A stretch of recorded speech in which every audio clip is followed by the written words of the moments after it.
क्या आप भी हर हफ्ते डीप क्लीनिंग करके थक चुके हैं? घंटों सफाई करने के बाद भी घर सिर्फ 2 से 3 दिन में फिर से गंदा हो जाता है। लेकिन जापान में लोग बिना घंटों सफाई किए भी अपना घर हमेशा साफ और व्यवस्थित कैसे रखते हैं? इसका राज है 12 छोटी छोटी जापानी आदतें जिन्हें अपनाने में ज़्यादा समय नहीं लगता, लेकिन ये आपके घर को हमेशा साफ रखने में मदद कर सकती हैं। आज के ब्लॉग में मैं आपके साथ यही 12 आसान जापानी रूल शेयर करने वाली हूँ। ब्लॉग को आखिर तक ज़रूर देखिए। तो चलिए स्टार्ट करते हैं। हेलो फ्रेंड्स, कैसे हैं आप सब? उम्मीद करती हूँ आप सब ठीक होंगे। तो चलिए बिना टाइम किए अपने टॉपिक पर डिस्कस करते हैं। पहला नियम है, एक चीज़ निकालो तो वापस वहीं रखो। क्या आपने कभी सोचा है कि घर हमेशा बिखरता कैसे है? असल वजह गंदगी नहीं है, बल्कि सामान का अपनी जगह पर वापस ना जाना है। जापानी लोग एक रूल अपनाते हैं, जिस जगह से कोई चीज़ उठाई, इस्तेमाल के तुरंत बाद उसे वापस उसी जगह पर रख दो। मान लीजिए आपने किताब पढ़ी तो उसे टेबल पर छोड़ने के बजाय तुरंत बुक शेल्फ में रख दें। टीवी का रिमोट इस्तेमाल किया, उसे सोफे पर छोड़ने के बजाय उसे उसकी तय जगह पर रख दें। रसोई में मसाले, चम्मच, बर्तन यूज़ किए तो खाना बनते ही उसके बाद उन्हें उनकी जगह पर रख दें। इस छोटी सी आदत में 10 से 20 सेकंड लगते हैं, लेकिन यही आदत पूरे दिन घर को साफ और व्यवस्थित बनाए रखती है। धीरे धीरे आपको महसूस होगा कि घर में सामान ढूंढने में आपको समय नहीं लगेगा, आपको स्ट्रेस नहीं होगा और घर में बार बार बड़ी सफाई करने की ज़रूरत नहीं पड़ेगी। याद रखिए, घर साफ की शुरुआत झाड़ू पोंछा से नहीं, बल्कि सामान को उसकी सही जगह पर वापस रखने की आदत से होती है। दूसरी आदत है, हर दिन सिर्फ 10 मिनट सफाई। क्या आपको भी लगता है कि घर की सफाई के लिए घंटों का समय चाहिए? जापानी लोग इस सोच को पूरी तरह बदल देते हैं। उनका मानना है कि रोज सिर्फ 10 मिनट की सफाई पूरे दिन की डीप क्लीनिंग से कहीं बेहतर होती है। वे हर दिन एक छोटा सा टाइमर लगाते हैं और 10 मिनट तक सिर्फ घर के किसी एक हिस्से पर ध्यान देते हैं। जैसे एक दिन लिविंग रूम, अगले दिन किचन, फिर बेडरूम या बाथरूम। इससे किसी भी जगह गंदगी जमने का मौका ही नहीं मिलता। जैसे इन 10 मिनट में आप अपने बेड को ठीक कर सकते हैं, टेबल साफ कर सकते हैं, फर्श पर पड़ी किसी चीज़ को उसकी जगह पर रख सकते हैं या किचन का काउंटर पहुंच सकते हैं। सिर्फ 10 मिनट का छोटा सा ये काम करने से सफाई कभी बोझ नहीं लगती और वीकेंड पर घंटों तक सफाई करने की ज़रूरत भी काफ़ी कम हो जाती है। याद रखिए, रोज के 10 मिनट बाद में आपके कई घंटों की मेहनत से बचा सकते हैं। तो यही है जापानी लाइफस्टाइल का असली राज। तीसरी आदत है, सिंक कभी गंदा मत छोड़िए। क्या आपने कभी ध्यान दिया है कि किचन का सिंक गंदा होता है तो पूरा किचन बिखरा हुआ लगता है? जापानी घरों में एक सिंपल सा रूल अपनाया जाता है कि रात में सोने से पहले कभी सिंक को गंदा नहीं छोड़ते। बर्तन को धोने के बाद वे सिर्फ बर्तन को नहीं धोते, बल्कि बर्तन धोने के बाद सिंक को भी अच्छी तरह धोकर हल्का से क्लीनर लगाकर कपड़े से पोंछकर उसे चमका देते हैं। इसमें मुश्किल से 2 से 3 मिनट लगते हैं। इस छोटी सी आदत के कई फायदे हैं। सिंक में खाने के छोटे छोटे टुकड़े नहीं फंसते, बदबू नहीं आती, कीड़े मकोड़े के आने के चांसेस वो कम हो जाते हैं और जिद्दी दाग जो है वो भी नहीं जमते।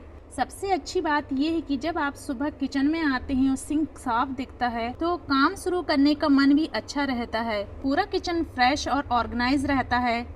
याद रखिए, साफ किचन की पहचान सिर्फ चमकते बर्तन से नहीं, बल्कि साफ सिंक से भी होती है। रोज के सिर्फ 2-3 मिनट बाद में होने वाली आपकी बड़ी मेहनत से बचा लेते हैं। चौथी आदत है, जूते बाहर, धूल बाहर। क्या आपने कभी सोचा है कि रोज झाड़ू पोंछा करने के बाद भी घर में धूल और गंदगी कैसे आ जाती है? इसका बहुत बड़ा रीज़न है बाहर पहने हुए जूते। जूतों में धूल, मिट्टी और बाहर के जर्म्स, इन्हीं जूतों के साथ बाहर की धूल, मिट्टी, जर्म्स जूतों के साथ चिपक कर घर के अंदर आ जाते हैं। जापान में लगभग हर घर में एक रूल होता है कि बाहर के जूते घर के अंदर आने से पहले उतार देना और घर के अंदर पहने जाने वाली स्लीपर को पहनकर आना। इस एक आदत से फर्श ज़्यादा समय तक साफ रहता है, धूल कम फैलती और बार बार पोंछा लगाने की ज़रूरत भी नहीं पड़ती। अगर घर में छोटे बच्चे हैं तो फर्श पर खेलते हैं, अब बुज़ुर्ग हैं तो यह आदत उनके लिए काफ़ी ज़्यादा अच्छी है, क्योंकि फर्श हमेशा साफ रहता है। अगर आपके घर में भी सभी मेंबर्स ये रूल अपना लेना तो कुछ दिनों में ही आपको फ़र्क दिखाई देने लगेगा। घर पहले से ज़्यादा साफ महसूस होगा और सफाई करने में भी समय नहीं लगेगा। याद रखिए, घर की सफाई की शुरुआत झाड़ू से नहीं, बल्कि दरवाजे पर जूते उतारने की छोटी सी आदत से होती है। पांचवी आदत है, बेकार चीज़ें जमा मत होने दो। क्या आपके घर में भी ऐसे सामान पड़े हैं जिन्हें महीनों या शायद सालों में इस्तेमाल नहीं किया गया? पुराने डब्बे, टूटे हुए सामान, बेकार कपड़े या ऐसे बर्तन जो सिर्फ जगह घेरे हैं। जापानी लोग मानते हैं कि जितना ज़्यादा सामान होगा उतनी ज़्यादा धूल जमेगी और सफाई में उतना ही ज़्यादा समय लगेगा। इसलिए वे सिर्फ वही चीज़ें अपने घर में रखते हैं जिनकी सच में ज़रूरत होती है। आप भी महीने में सिर्फ एक बार 15 से 20 मिनट निकालिए, एक अलमारी, एक दराज या एक सेल्फ चुनिए और देखिए कि कौन सी चीज़ पिछले 6 महीने से या 12 महीने से इस्तेमाल नहीं हुई है।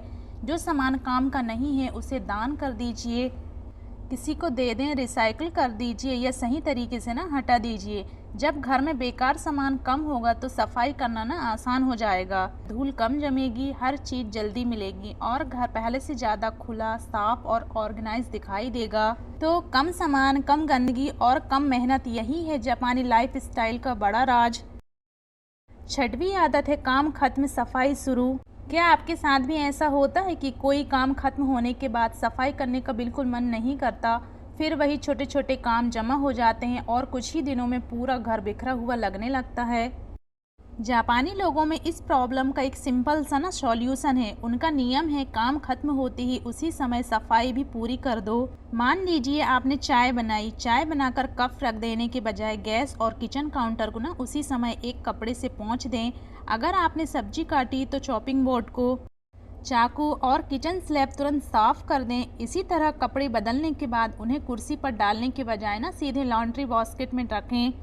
इस आदत में सिर्फ 1 से 2 मिनट लगते हैं, लेकिन यही छोटे छोटे मिनट आपको ना बाद में होने वाली बड़ी सफाई से बचा लेते हैं। जब हर काम के साथ थोड़ी सी सफाई भी होती रहती है ना, तो गंदगी कभी इकट्ठी नहीं होती। ना तो आपको घंटों तक घर साफ करना पड़ता है और ना ही सफाई एक बोझ लगती है। याद रखिए, सफाई को अलग काम मत बनाइए, उसे हर काम का छोटा सा हिस्सा बना लीजिए। यही जापानी आदत घर को हमेशा साफ और ना ऑर्गेनाइज रखने का सबसे आसान तरीका है। 7वीं आदत है हर चीज़ की एक तय जगह हो। क्या आपके घर में भी कभी ऐसा होता है कि चाबी नहीं मिलती, टीवी का रिमोट इधर उधर पड़ा रहता है या मोबाइल चार्जर ढूंढने में 10 मिनट निकल जाते हैं? असल प्रॉब्लम ना सामान की कमी नहीं बल्कि उसकी तय जगह का ना होना है। जापानी घरों में लगभग हर चीज़ की ना एक जगह होती है, चाहे वो चाबी हो, रिमोट, बैग, बच्चे के खिलौने, मसालों के डिब्बे या सफाई का सामान। हर चीज़ का एक घर तय होता है और इस्तेमाल के बाद ना वही चीज़ उसी जगह पर वापस रख दी जाती है। आप भी अपने घर में ये आदत शुरू कर सकते हैं, जैसे चाबी हमेशा एक हुक या ट्रे में रखें, रिमोट हमेशा सेंटर टेबल पर एक तय जगह पर रखें, बच्चों के खिलौनों के लिए ना एक अलग बॉक्स रखें और किचन के हर सामान की एक फिक्स जगह तय करें। शुरुआत में इस आदत को अपनाने में ना थोड़ा टाइम लग सकता है, लेकिन कुछ ही दिनों के बाद पूरा परिवार खुद ब खुद उसी रूल को ना फॉलो करने लगता है। इससे 2 बड़े फायदे होते हैं। पहला, कोई भी सामान ढूंढने में ना टाइम बर्बाद नहीं होता। दूसरा, घर कभी बिखरा हुआ नहीं लगता क्योंकि हर चीज़ अपनी जगह पर रहती है। याद रखिए, जब हर चीज़ की अपनी जगह होती है तब घर को साफ और व्यवस्थित रखना बहुत आसान हो जाता है। यही छोटी सी जापानी आदत आपकी रोज़ की सफाई को ना आधा कर सकती है। 8वीं आदत है रात को 5 मिनट का रिसेट। क्या आपके घर में भी सुबह उठते ही बिखरा हुआ सामान देखकर पूरा मूड खराब हो जाता है? जापानी लोग ना इस प्रॉब्लम का बहुत ही सिंपल सा सॉल्यूशन निकालते हैं, जिसे वो 5 मिनट का नाइट रिसेट कहते हैं। सोने से पहले सिर्फ 5 मिनट निकालिए और पूरे घर को नहीं बल्कि सिर्फ नजर आने वाली छोटी छोटी चीज़ों को ना उनकी सही जगह पर रख दीजिए। जैसे सोफे के कुशन ठीक कर दें, सेंटर टेबल पर पड़े कप या अखबार ना हटा दें, बच्चों के खिलौने उनके बॉक्स में रख दें, किचन का काउंटर एक बार पोंछ दें और डाइनिंग टेबल को ना साफ कर दें। इन छोटे छोटे कामों में ज़्यादा समय नहीं लगता, लेकिन सुबह जब आप उठते हैं तो घर साफ, शांत और ना ऑर्गेनाइज दिखाई देता है। इससे पूरे दिन की शुरुआत भी ना पॉजिटिव होती है और सफाई का जो दबाव है ना वो भी कम हो जाता है। 9वीं आदत है रोज़ थोड़ी हवा आने दें। क्या आपने कभी महसूस किया है कि कई बार घर साफ होने के बाद भी ना ताजगी महसूस नहीं होती? इसका रीज़न सिर्फ धूल नहीं बल्कि बंद हवा और नमी भी हो सकती है। जापानी लोग रोज कुछ समय के लिए ना खिड़कियां और दरवाजे खोलकर ताज़ी हवा को घर में आने देते हैं। यही उनकी रोज़मर्रा की सफाई का एक अहम हिस्सा है। 10वीं आदत है फैलते ही साफ करें। क्या आपके साथ भी ऐसा होता है कि चाय, कॉफ़ी या सब्जी का थोड़ा सा दाग गिर जाता है और आप सोचते हैं थोड़ी देर बाद साफ कर लेंगे?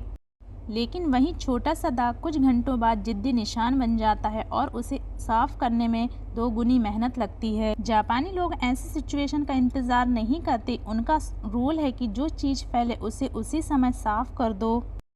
11वीं आदत है पूरा परिवार जिम्मेदार बने। क्या आपके घर की सफाई की पूरी जिम्मेदारी सिर्फ एक ही व्यक्ति पर है? अगर हाँ, तो यही रीज़न है कि सफाई का काम कभी ख़त्म ही नहीं होता और धीरे धीरे थकान भी महसूस होने लगती है। जापानी परिवार में सफाई को किसी एक व्यक्ति का काम नहीं बल्कि पूरे परिवार की जिम्मेदारी माना जाता है। 12वीं आदत है परफेक्शन नहीं, नियमितता। क्या आपने भी कभी सोचा है कि जब समय मिलेगा तब पूरे घर की अच्छी तरह सफाई करूंगी, लेकिन वह दिन ना अक्सर नहीं आता और फिर क्या होता है कि गंदगी बढ़ती जाती है और फिर ना डीप क्लीनिंग करना पड़ता है और एक बड़ा थकाने वाला काम बन जाता है। जापानी लोग बिल्कुल अलग सोच रखते हैं। वो परफेक्ट सफाई के पीछे नहीं भागते बल्कि रोज की छोटी छोटी आदतों पर भरोसा करते हैं। उनका मानना है कि हर दिन थोड़ा सा किया गया काम कभी कभी किए गए बड़े काम से ज़्यादा असरदार होता है। तो परफेक्ट बनने की कोशिश मत कीजिए, बस रोज़ थोड़ा थोड़ा करते रहिए। घर को हमेशा साफ रखने का कोई जादू नहीं है, बस रोज की ये 12 छोटी छोटी जापानी आदतें अपनाइए। धीरे धीरे आपका घर भी बिना ज़्यादा मेहनत के साफ और ऑर्गेनाइज सुकून देने वाली जगह बन जाएगा। आप आज से ही कौन सी हैबिट अपनाने वाले हैं मुझे कमेंट बॉक्स में ज़रूर बताइए। वीडियो पसंद आई तो वीडियो को लाइक करें, अपने फ्रेंड अपने फैमिली के साथ शेयर करें। मिलते हैं नेक्स्ट वीडियो में। Okay, bye bye.